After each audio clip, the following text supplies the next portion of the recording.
అంటే అది ఎప్పుడు కంప్యూటర్ ముందే కూర్చుంటాడు. ఖచ్చితంగా అది బ్యాడ్ హ్యాబిటే. కార్ స్పీడ్ గా తోలుతాడు. నేను పక్కన ఉన్నప్పుడు ఇంకా స్పీడ్ పెంచి నన్ను టెన్షన్ పెడతాడు. అది సరే, సిగరెట్ మందు లాంటివి అవేం లేవు. ఉంటే చంపేయను. ఆయనకిష్టం లేనివేంటి? అది వద్దు, నేను చెప్తే మీరు ఫీల్ అవుతారు. పర్వాలేదు, చెప్పండి. ఆడవాళ్ళు స్లీవ్లెస్ వేస్తే ఇష్టపడడు.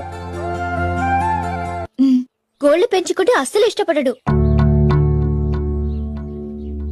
ఆయనకిష్టమైనవేంటి? చెప్పండి.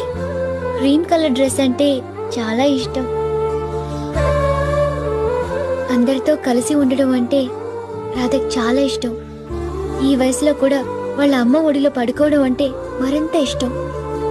అన్నింటికంటే నన్ను ఏడిపించడం చాలా చాలా ఇష్టం. ఇంతకీ